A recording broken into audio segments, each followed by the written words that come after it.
love you too. नमस्ते दोस्तों, शिवराज सिंह चौहान जहां भी जा रहे हैं वो हर जगह लोगों के दिल में जगह बना रहे हैं। केंद्रीय मंत्री बनने के बाद उन्होंने कई राज्यों का दौरा किया जहां उनका लोगों से अलग ही कनेक्शन देखने को मिला। केंद्रीय मंत्री शिवराज सिंह चौहान अब राष्ट्रीय राजनीति में तेजी से अपनी पकड़ बना रहे हैं। तो आज शिवराज सिंह चौहान के नेशनल पॉलिटिक्स में बढ़ते कदम के बारे में बात करेंगे और वो कैसे एमपी के अलावा भी लोगों के दिल में जगह बना रहे हैं, इसे भी जानेंगे। अगर आप शिवराज सिंह चौहान के हाल ही के दौरों पर गौर करें तो रियलाइज़ होगा कि उनका लोगों से अलग ही लेवल पर बॉन्ड बन रहा है। झारखंड के बहरागोड़ा की सभा में उन्होंने कहा कि बादल बरस रहे हैं, बिजली चमक रही है और घनघोर बारिश हो रही है, लेकिन आप फिर भी परिवर्तन करने के लिए आप डटे हैं। हाँ भाइयों, I love you too. बदरा बरस रहे हैं, बिजली चमक रही है और घनघोर बारिश हो रही है, लेकिन फिर भी परिवर्तन करने के लिए आप डटे हुए हैं। आज मैं कह सकता हूं, ये माहौल देख के अंधेरा छटेगा, सूरज निकलेगा, कमल खिलेगा। देखिए, शिवराज ना तो यहाँ के लोकल लीडर हैं, ना ही उनका झारखंड से कोई सीधा कनेक्शन रहा है, लेकिन फिर भी लोग उनमें अपना होप देख रहे हैं। लोगों में शिवराज को देखकर एक उम्मीद दिख रही है।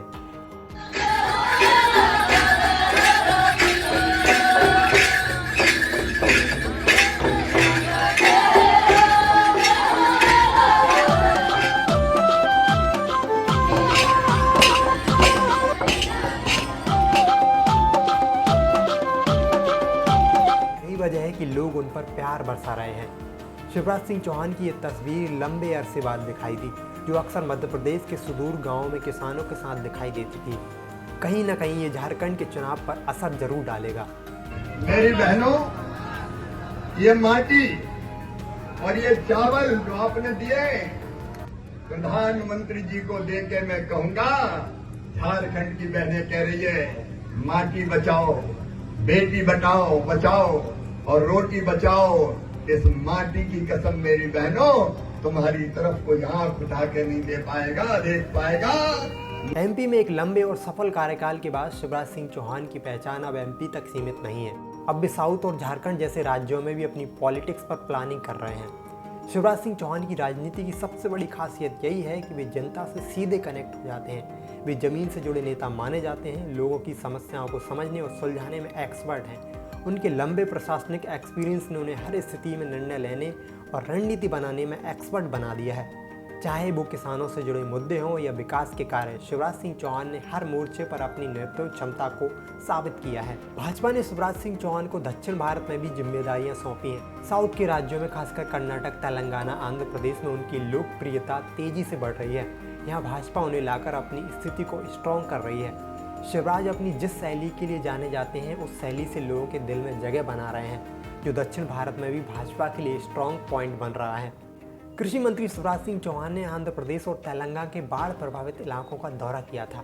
इस बार जमीन भी तेलंगाना की थी, किसान भी तेलंगाना के। तेलंगाना के खम जिले में कृषि मंत्री ने बाढ़ में फसल तबाह होने के बाद बिलख पड़े एक किसान को गले लगाकर हिम्मत बंधाई। अब देखिए, ना तो शिवराज साउथ की भाषा को उतने अच्छे से समझते हैं, ना ही वहाँ के किसान हिंदी को अच्छे से समझते हैं।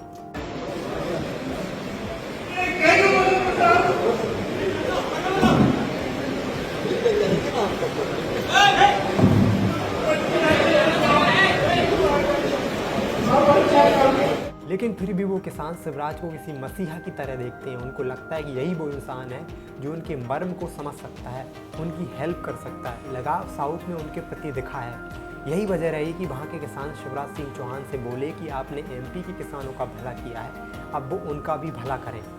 आंध्र प्रदेश के सीएम चंद्रबाबू नायडू को लेकर शिवराज सिंह चौहान ने कहा कि वे भी चिंतित हैं, मैंने उनके आंखों में आंसू देखे हैं। केंद्रीय मंत्री बनने के बाद शिवराज सिंह चौहान की भूमिका राष्ट्रीय राजनीति में और महत्वपूर्ण हो गई है। पार्टी ने उन्हें झारखंड में बड़ी जिम्मेदारी दी है और ये दिखाता है कि भाजपा उनके नेतृत्व और राजनीतिक सूझबूझ पर गहरा विश्वास करती है। शिवराज सिंह चौहान की राष्ट्रीय राजनीति में बढ़ती भूमिका ये दिखाती है कि वे आने वाले समय में पार्टी के एक प्रमुख लीडर के रूप में उभर सकते हैं। वो मोदी के हनुमान की भूमिका भी निभा सकते हैं। आपको ये वीडियो कैसी लगी, अपनी राय कमेंट में ज़रूर बताएं और वीडियो को लाइक और चैनल को सब्सक्राइब जरूर करें। Thank you. मैं तो आजकल झारखंडी हो गया हूँ। वहीं रह रहा हूं। सर, झारखंड में कांग्रेस ने गारंटियां दी। उनकी गारंटी इंडिया ब्लॉक की, इंडी गठबंधन की झूठ का पुलंदा है, क्योंकि जेएमएम और कांग्रेस तो पिछली बार भी गारंटियां दी थी। इन्होंने कहा था कि हम 5 लाख सरकारी नौकरियां देंगे, नहीं दी।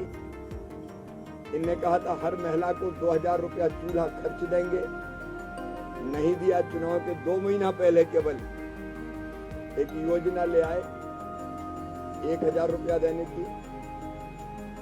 इन्होंने कहा था बेरोजगारों को बेरोजगारी भत्ता देंगे, नहीं दिया। इनने कहा था समर्थन मूल्य पर बोनस दे के धान खरीदेंगे, नहीं खरीदी। 117 वादे किए थे जेएमएम ने और 344 वादे किए थे कांग्रेस ने, एक पूरा नहीं किया 5 साल पहले। पुराने वादे पूरे किए नहीं, अब नए वादे लेके आ गए। इनकी गारंटी खुशी बम है जो कभी फूटती नहीं और जनता को भरोसा नहीं है। भारतीय जनता पार्टी जो कहती है वो करती है। अगर हमने कहा था तो छत्तीसगढ़ देख लीजिए, उड़ीसा देख लीजिए, अभी चुनाव हुए और उन सारी गारंटियों को हम पूरा करने का काम कर रहे हैं, क्योंकि भारतीय जनता पार्टी और हमारे नेता आदरणीय नरेंद्र मोदी की गारंटी पूरा करने की गारंटी है। इंडी गठबंधन की गारंटी पर कोई भरोसा नहीं करेगा।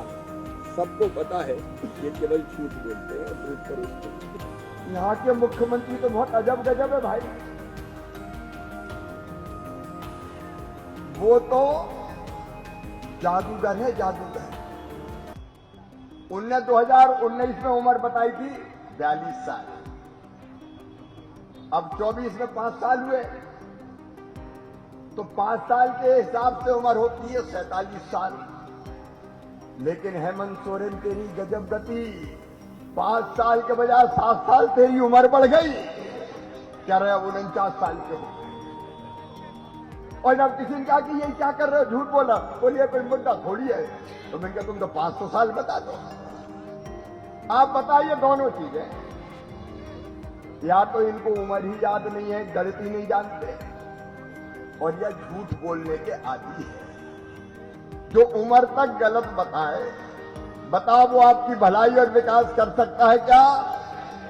अच्छा, इधर तो उम्र कर दी उनने 5 साल की 7 साल, लेकिन ऐसे कलाकार है कि जो वादे किए थे 5 साल के वो 2 महीने कर दिए। 5 साल पहले मेरी बहनों इनने वचन दिया था, जेएमएम, कांग्रेस, आरजेडी। अब आरजेडी की तो बात ही क्या कहूं, ये तो वो है जो कहते थे झारखंड मेरी लाश पे बनेगा। ये आरजेडी वाले ये झारखंड बनाने का विरोध करते थे। आज वोट मांगने आए